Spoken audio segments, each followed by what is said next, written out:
You are now listening to the Watering Buffalo podcast with your hosts, Justin Goddard and Andrew Chang.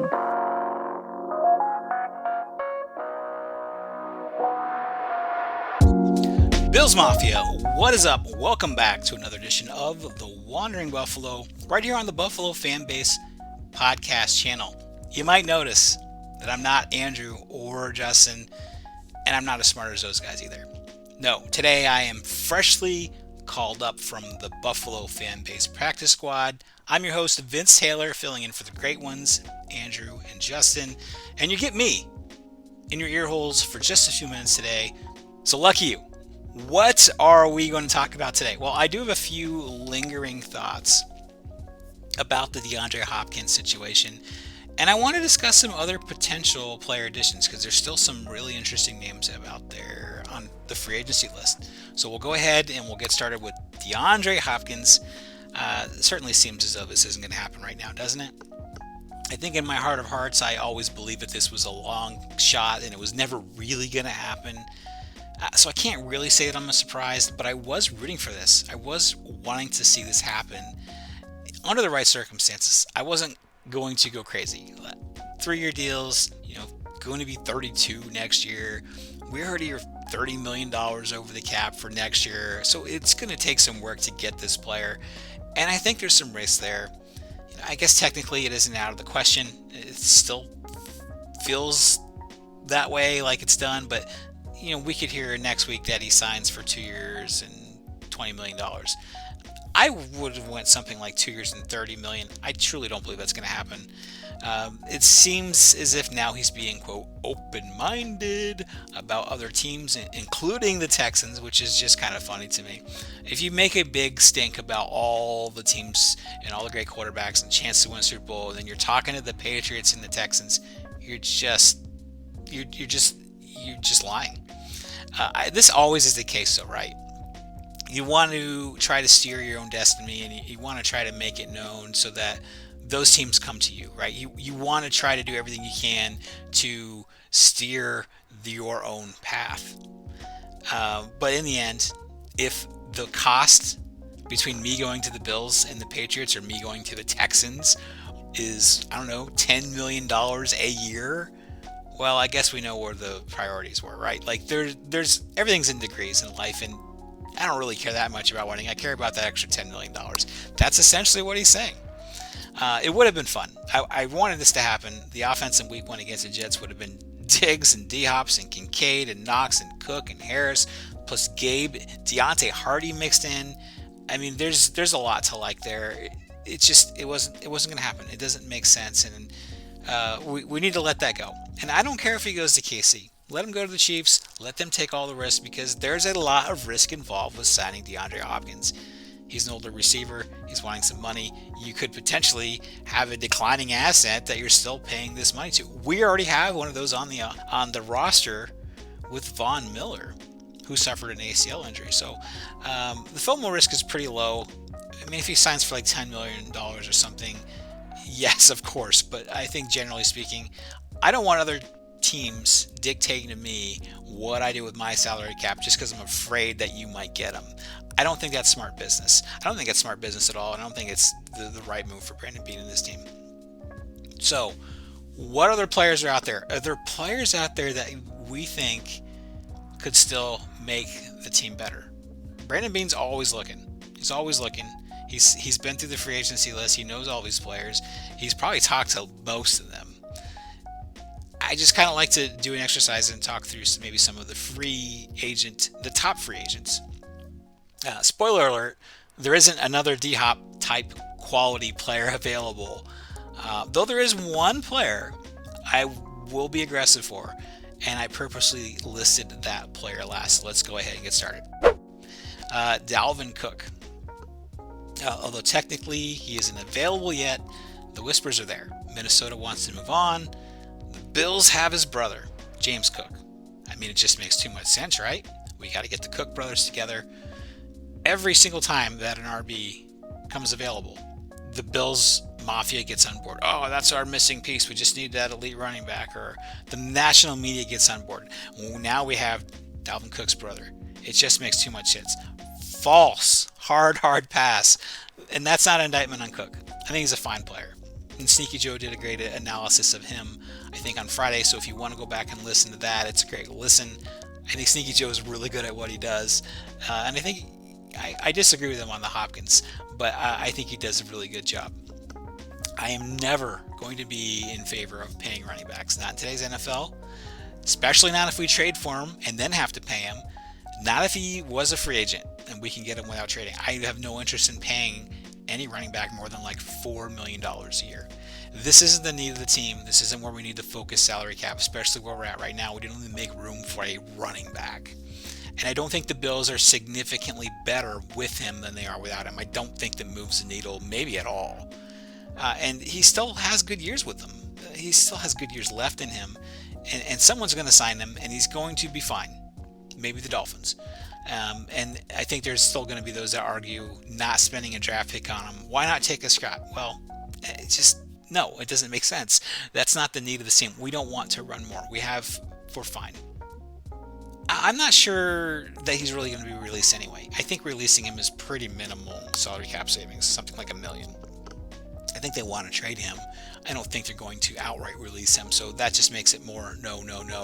And if you still need more convincing, the Bills are already more than $30 million over the salary cap next year.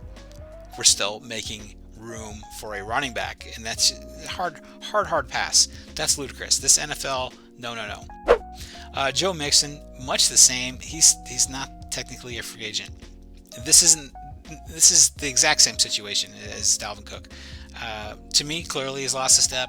I think anytime you see a free agent running back that is asking more than $4 million, just rinse and repeat. Vince has zero interest, and you'll be right. He's clearly a touchdown dependent player now, really for fantasy, or he's lost a step. And no. Kenny Golladay. Now this name is interesting. I'm saying no, but every time I see his name, I pause and I think about it, and I want to be swayed. So just a few years ago, he was a monster in Detroit when he was playing with Matt Stafford, and then he left and he signed with the Giants, got that massive deal. Clearly not the same player. Why is that? Is it Brian Dable? Is it Daniel Jones? Like, is he just not jive with the quarterback? Is it Will? Like, is he just not putting in the work? Like, what is the deal there? So there's probably a number somewhere where you might be comfortable bringing this guy in on a one-year deal as kind of a, prove-it deal. And keep in mind that if you were to do that, you would also be doing that on top of Gabe Davis's contract year. So he wouldn't be too happy, because unless he's like your fifth wide receiver, you'd be taking snaps away from Gabe Davis. And this isn't D-Hop, right? So you take Gabe Davis snaps if you get D-Hop. Do you take Gabe Davis snaps if you get Kenny Golladay? Maybe not. Ultimately, though, I think I'd pass. I certainly do think about it when his name comes up and I see it. It does make me stop and think about it. Maybe if there's an injury in training camp and he was still available, really smart buy low move. I think that's there. What's the risk, right? Right now, nobody wants him. He's still available, and I do suspect that he's going to find a home at some point. And I think Tennessee needs a guy pretty badly. Does that work with a rookie quarterback? I don't know, but there's a spot for him somewhere. Ezekiel Elliott, Kareem Hunt, Leonard Fournette. Do I really even need to talk about those guys? Hard pass. Deion Jones. This is interesting because, well, I think many of us thought it was odd how we passed on true Mike linebackers in the draft. Last year when we drafted Pernell Bernard, I kind of theorized that like maybe they do want to get two Matt Milanos out there, and it didn't really happen. It seems that it could happen this year with a different player in Dorian Williams. So does it make sense on paper? Sure. I don't know what Deion Jones is asking for in salary, and he's an older player. I think on paper it makes some sense, but I think Brandon Beane's happy with what we have. Honestly, I'm kind of interested to see how something like an experiment like that might play out, because it is a passing league. I mean, Tremaine Edmonds wasn't amazing against the run. Yes, he piled up tackles, but we don't need to revisit all that. Marcus Peters. It's a sexy name, but we don't need a corner for once. I think for most of my Bills life, at least recently, I've been wanting corner, and now I'm like, I don't even really think about it. I see his name and I think nothing. We don't need a corner. I am surprised that he hasn't found a home yet. Zach Cunningham, he does have starting experience. He played in good defenses. I think we have on our roster already maybe a poor man's lesser version of him with Tyrell Dodson. I think that's what Zach Cunningham is. He's a better version of Tyrell Dodson. I think it could make some sense, but this isn't something that I think we need to chase. And it seems that Bean has already made up his mind, right? This would have happened already if the numbers were there. If he was going to come here for 1 year and $4 million, that would have happened too, right? Leonard Floyd. This wouldn't be the worst year thing. Pass rusher has become a premium position in the NFL. That's why we gave Von Miller all that money last year. We took some risk with Von Miller. Not totally dissimilar to what someone will end up doing with DeAndre Hopkins. He's an older player. Now he has an ACL injury. There's a chance that he doesn't come back to the same level of play that he was in 2022. So signing defensive ends makes sense. And yes, there's a gap there between when he comes back, but when Von Miller comes back, it's a rotation anyway. Just adding better premium pass rushers to that mix makes a lot of sense. This is a passing league. We are the Bills. We put up 30 points generally almost every week. We put pressure on the offense to try and score and keep up. So the run game doesn't matter as much. Like, give me some premium pass rushers, right? So they're going to be passing the ball to keep up. They're going to have pressure. That's what this league is now. Leonard Floyd on a smart deal. I would support that. I wonder what that looks like. There's probably a reason it hasn't happened yet, but I would support that. Now I'm talking about pass rushers, and Jadeveon Clowney's name always comes up. He's always available, it seems like, and I am never interested. Whenever I automatically go, no, pass, next. His reputation and his play and his salary, they never match up. It seems like he had that one big hit in college, and I don't want to sit here and act like he's a trash player, because he's not trash, but he's not elite. He's probably somewhere just better than average, but he wants to get paid all the time like he's elite, and I don't see it. And there's a reason why this name's on his list, and I think that's it. He's trying to get as big as payday as he can. Melvin Ingram.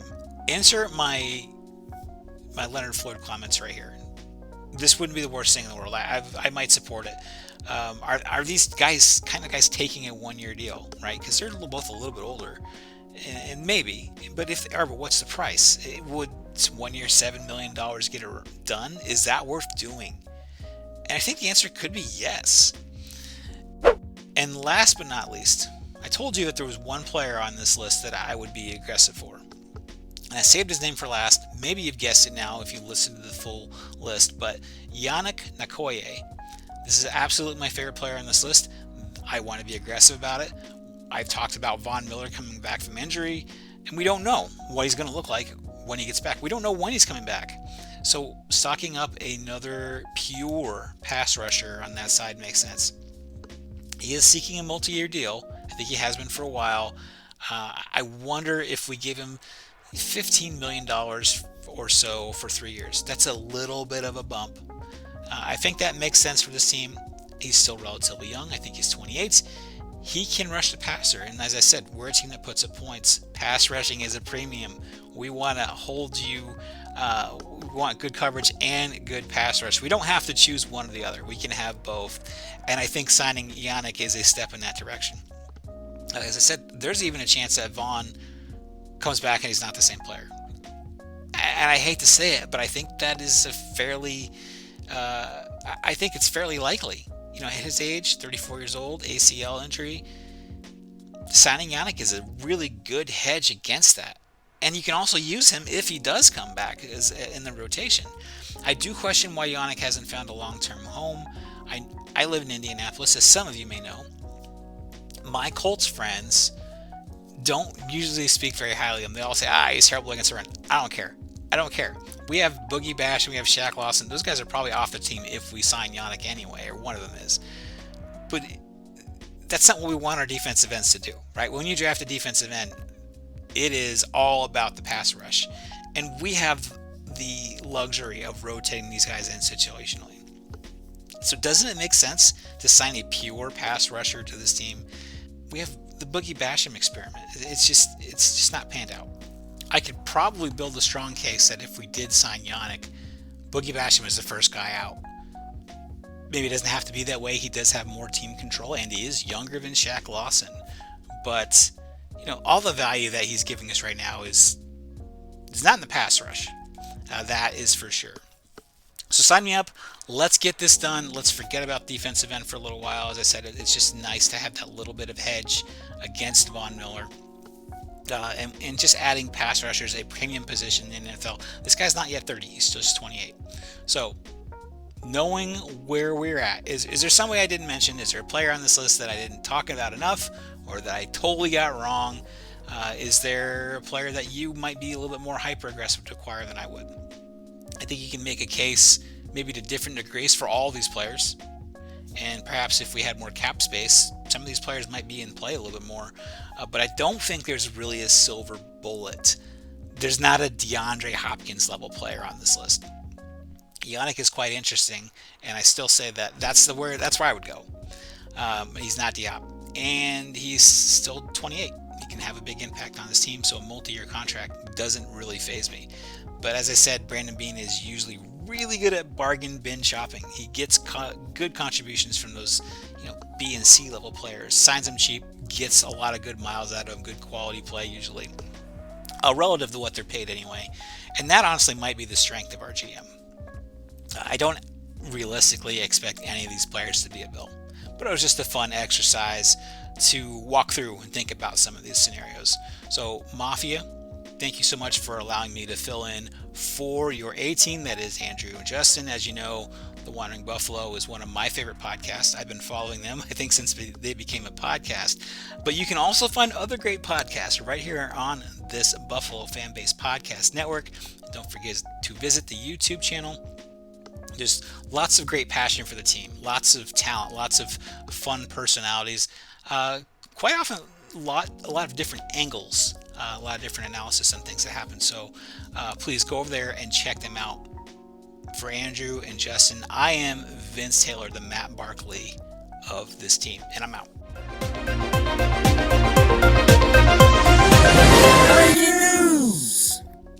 All right, Bills Mafia, no sooner than I had finished recording the podcast for this week, we get some breaking news in the form of Ed Oliver signing an extension with the Buffalo Bills.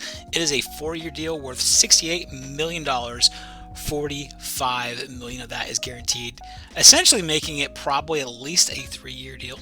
We know that he's the only defensive tackle on the roster that is signed after this year. We know that we need additional defensive tackles, and there'll be some more moves made likely next year, but for now, we know that we have the former top 10 pick under contract for at least another 4 more seasons.